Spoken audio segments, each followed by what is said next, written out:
Hey folks, it's your boy Iceberg Bricks, and it's our second year anniversary on YouTube, April 30th. I know I'm late, but as you can see, I am away in LA for a conference business, and so I'm not in my Lego room as usual, but I didn't want to miss this opportunity to talk to you.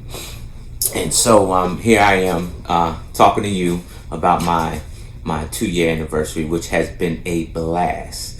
Every minute of it, I've been loving it ever since. And the interaction with the viewer, the listener, which is you, and my friends, my Lego YouTuber friends that I got to meet down at Philly Brick Fest was awesome.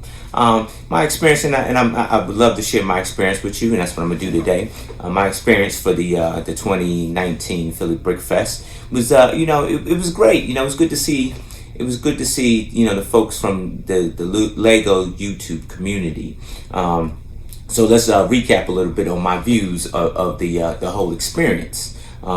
So we first get in. I think the table setting, the table setting, I should say, the table setting. I think it was kind of subpar, just a little bit.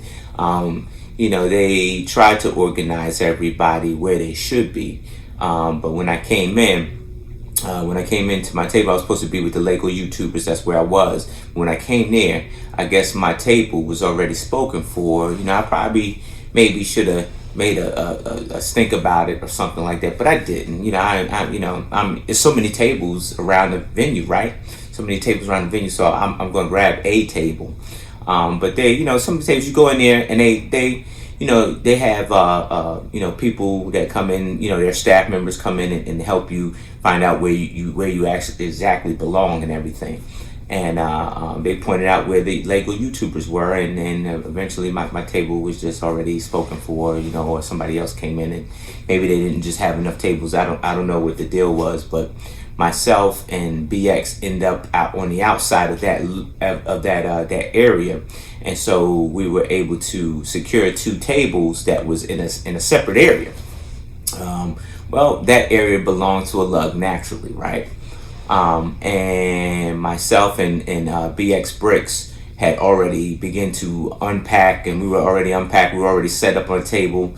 My Avengers Tower was already, in motion, was already on the table, and unwrapped everything. And we're building his pyramid. His Transformers pyramid was already unwrapped, and he's building. And of course, a member from the lug comes in, and there was a little bit of miscommunication there. No riffs, just a little bit of communication, there. And the young lady was saying one thing, but going back to the staff saying another. And so, they asked us to move our Lego off the table into another area. And you try to mitigate that situation, and I think the staff there the staff did right, with trying to mitigate the situation. But what happened was the miscommunication that was going on was that person that made the complaint didn't want to make the complaint with us, but went to them and made the complaint. And when we approached it, say, look, if you want us to move, we'll move. But if we could stay here, we can provide you more tables. We can bring tables so your layout won't change. But we'd rather not move because we already got our Lego on the table. We ain't trying to move. So her split personality had changed, and so we were able to stay. So we were able to mitigate that. And like I tell somebody, I'm a people person. I'll mitigate with you, to come to the best outcome and everything. Nothing's ever to the extreme. And so that was, I think that was probably one of the things that they just need to work on just a little bit. Maybe start labeling the areas where the lugs are, label the areas, or just put, just simple papers on the tables with the names so nobody knows not to touch them. And that's a possibility, because, folks come in and that's just it. You have a spot that's reserved for you, and then folks come in and says, oh, well, you can have that table. We're going to save this table for this person. We're going to save that table. We're going to save this table. We're going to save this table for this person. And then when, I get there, my table that was supposed to be saved for me ain't saved. So, and that's my only thing though, and it kind of sets you back because I spent about a good hour moving tables and trying to set up a new area where I made home for that weekend. So it kind of takes away from your building creativity there, setting up your stuff there for a bit. So, but seeing friends, seeing other vendors that I know, that was a plus. That was awesome. You know, I got to run into Brick Blaze and of course Brick Smith and all the Lego YouTubers. He had his wife there, Brittany Starshine, and I ran into In Talk. She was there. The boys from Haulin' and Ballin', those my dudes, they were there. Thick and Bricks, don't forget to subscribe to Haulin' and Ballin'. Get them folks to 1,000. I don't know if they're still doing their Lego giveaway, but it's a possibility. They break that 1,000, they'll go ahead and release that UCS Ghost. I mean that UCS Death Star. Sorry, wow, I'm all mixed up in the Star Wars world. They're giving away a UCS Death Star.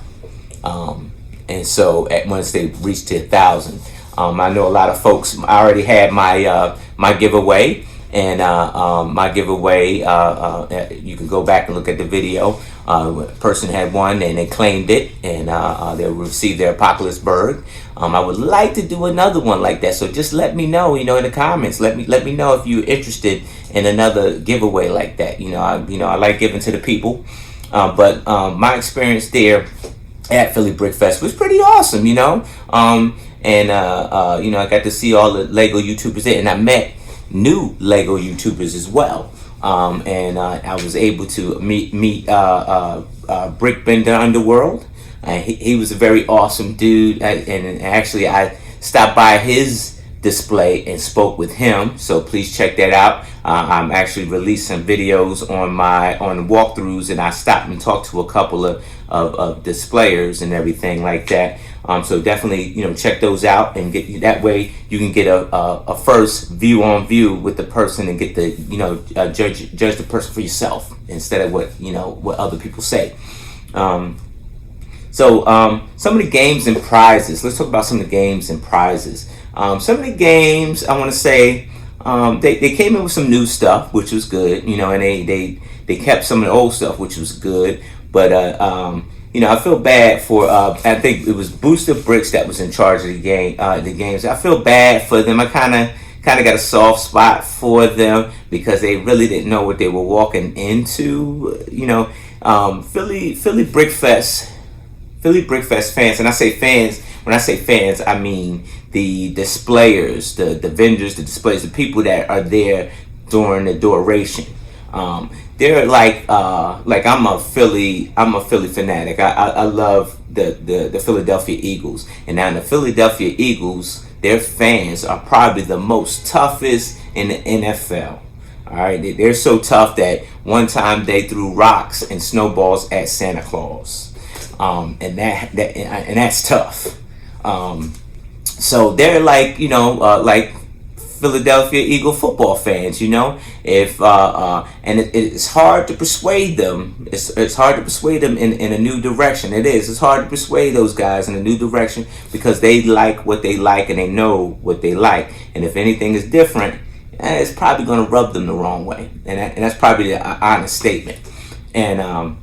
And so with Booster Bricks, they didn't know what they were walking into, and so they were given these games. And then, the guys, I spoke to the guy, and he asked, my take on certain games, what should stay, what should go, what should be new, and everything like that. And I gave him my insight, and he followed some of it and everything.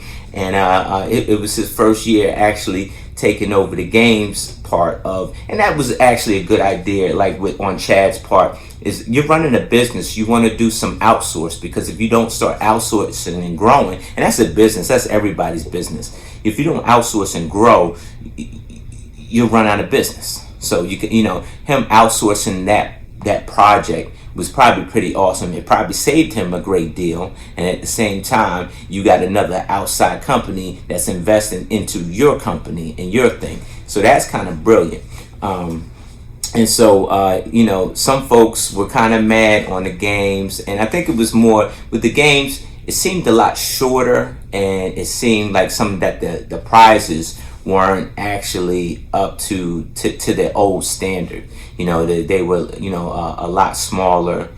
Even like with the build and bowl game, that's my favorite game, build and bowl, because that's like you're one-on-one and you're interacting with every YouTube personality, or every just person that's out there displaying. So that's your time to kind of let your hair down. I have no hair, but just kind of let your hair down and just have fun bowling, and that's a team building exercise, and that's perfect. But it seemed like the games were a little bit shorter. They ran a little bit shorter because the builds themselves, it was a shorter kit. It was a smaller kit. So the games went by real fast because you actually had more time to bowl than to sit there and build. And so I think that right there, they kind of just fell behind the grade a little bit. It's an improvement that they can make. It ain't the end all be all, but that's just an improvement that they can make. And I'm speaking to you as a business person. As a fan person, yeah, I was probably pretty mad because it was like, hey man, what's up with this kid? This kid's too easy. We're running through these games, and it was a quick night. We wasn't there all night. Like last year, we were there longer last year than we were this year. This year, the 2 games that we played ran real quick, and it was over. So that's something that they can improve on. My thing is this: if the budget is tight, and this message is to Chad. If the budget is tight, maybe we sit down at the table and think about some fundraising techniques. Even try to task somebody from the YouTube community or one of the displayers that comes to Philly Brickfest on a regular basis. Task that person for some fundraising. Make a committee, make a fundraising committee. I'm sure if you task that out to somebody who's a regular displayer at Philly Brickfest, I'm sure they would take that on. And get a group of 5 people from that community. I'd sign up for it and have a fundraising committee. That way you have those funds for these prizes, and that way you can't make everybody happy, but that way that chapter is closed with making the person who attends Philly Brickfest to show every year more happy, because they feel like they're getting their share of the pie a little bit. They're even the displayers. Sorry, I'm out in LA, downtown LA, and it's nothing but action. So you can hear the fire trucks rolling through. But what I was saying was that even the displayers themselves are your customers. So it's good to make a customer happy so they come back. So I think that maybe next year, and I'll get to that, maybe next year you decide to come up with a fundraising committee, and if you're going to have next year, you should start now. Pick 5 people, get a fundraising committee so they can come up with ideas to raise some funds just for the giveaways. That way you're not coming out of pocket, and that actually takes that portion of your budget, and it frees up your portion of budget so you can actually do other things. And so the prizes lost their wow factor, and I'll be honest, the prizes lost the wow factor and everything. But the games and like you said, the fun building, that was awesome. That was still on point. That was awesome. So let's see. The garage sale. The garage sale is one of my best events that I like. One of the best events that I like there. That was awesome. The boys from Hall and the Ball, they brought the heat this year. I lost my shirt off my back messing around with them Hall and the Ball boys. I did. They had everything that they had in their tubs, and that truck was just awesome. They had a whole lot of throwback Lego, and that's what most AFOLs like. We like the new sets, but everybody get the new sets. I want to see some throwback stuff. I want to see some throwback stuff that I missed out on. I want to get. And my man Uncle Cheap, he had it all, man. He had it all. And I even left out with Lego in my bag that I didn't even plan on taking. But you just couldn't walk away because his deals were solid. And he's a good dude, and he give you some solid deals. He ain't gonna run your pockets or give you some jacked up stuff and overprice it. He's not that type of dude. And so I don't mind, spending. In fact, I go back and spend during the off season. And so my man Classic Plastic, he had those throwback sets, and low prices. Even my man who does the Blocks magazine, he has some throwback stuff, and I think that's what a lot of people see. So I'll do a haul video because I bought a lot of stuff like everybody else. But I think that the garage sale was probably the best yet because them boys from Holland and Broughton brought that heat. They brought it. But what made that event itself so great was the people. Yeah, we all there to buy Lego. We gonna buy some Lego. We all gonna buy Lego. And but at the same time, the interactions with the people. So one thing that I noticed that Chad did is that he did crowd control ticket prices. And when I say crowd control, he actually sold tickets for a time frame, which was perfect. It worked out perfect because at this point you're controlling the crowds that come in, because what happens is you don't want no time period where there's a dead space where you get all the people come in. They last probably about an hour. You walk around the venue for an hour and then they roll out. This point where you get people, you could constantly get people coming in at certain times. That way the flow of traffic stays the same, and you can definitely see it. You notice it. It definitely worked. It was people in there at all times. It wasn't a dead moment where you could just walk around and see nobody. So that actually worked. So that I give him an A for that. It was a constant flow of people in that venue. Meeting the people. Here we go. We're talking about people again. Meeting the people. I got to meet B-Fab. I got to meet Eric's World. I got to meet Brick Bender. I got to meet Scott's Toys. I got to meet all these people that I see on YouTube, and that was a plus. The one person that I admired that I didn't know he was gonna be there till I saw him was AC Penn. Now, 2 years ago, I walked into Philly Brick Fest as a spectator. And the first display I saw, which was at the door, was AC Penn's display. And he had a massive layout, man. I was stuck at his display for 30 minutes. And I told him about it, and he laughed at me. But this year, I was actually able to sit down and talk with him one-on-one. He gave me some great insights, some stuff that I'm going to take back to, and go back to my lab and work on. And try to come out with a better display for next year. And so, and I thank Philly Brick Fest for actually bringing somebody like him back to the community. Because this dude got like 7 projects over in Denmark over at the Lego house. He didn't have to come out. He didn't have to. This dude is big time. And so he didn't have to. But he's a people person, and he knew where he got his start from. So he was giving back. And I appreciate him for doing that, because it makes small people like me feel important, because he said some good insights, and he's so level-headed, and his perspective on the whole Lego and life is very humbling, because he was forwarding some great opportunities, so now he's paying it forward to other people. I was able to meet some fans, and I had actually one fan. I took pictures, man. First time, I'm taking pictures with fans. This event in this venue, and had actually gave me the opportunity to take pictures. I'm like, who want to take a picture with me? My own kid don't want to take a picture with me. And but fans come up to you, they watched your show, and I'm a people person, so I took the picture. One fan even handed me his version of a sig fig that he thought that looked like me, and that right there was one of my moments, because that went up there when I was 2 years ago when I was a spectator.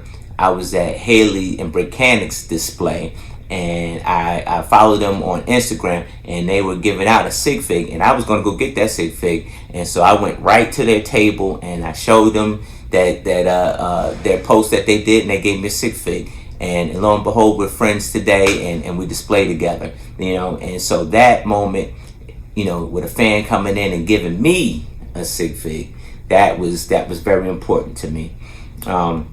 So I think that Philly Brickfest allows you to actually have experience like that. Now, I've been to Brick Fair, Virginia, and Brick Fair, Virginia is a lot larger than Philly Brickfest. It is. It's a lot larger. You get a lot. They have a lot more displayers there. But I just don't seem that the personal, being personable doesn't happen there as much as it does at Philly Brickfest. Winning the Rocky. Now I'm an official Rocky recipient, and I'm very grateful, man. And what that is a testament to the folks in Legoland, up in the YouTube Legoland and the Lego YouTube community. Those folks made it happen. The displayers there made it happen. Going out there, making friends with everybody, and just treating people right. Made it happen. And yeah, your builds are going to be good. Builds are going to be good. But also, if the people know what type of person you are, they know your name on the line. They'll vote for you. They know what type of person you are. And I thank everybody that voted, and the folks that know me, I thank them, and the folks that didn't really know me, and I thank them as well. And so that was a great deal of support, for me, and that actually will keep me, going in this thing.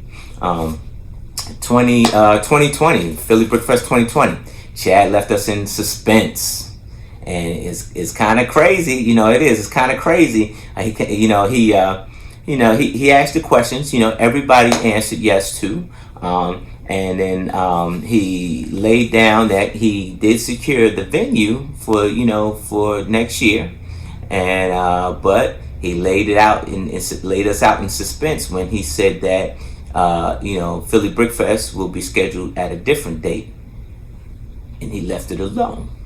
And so you can see some people, faces in dismay a little bit, because he left you on the hook. But he said there will be a Philly Brickfest 2020. It just won't happen at that same time. And that right there is a good business move. If you're not growing, you're not going.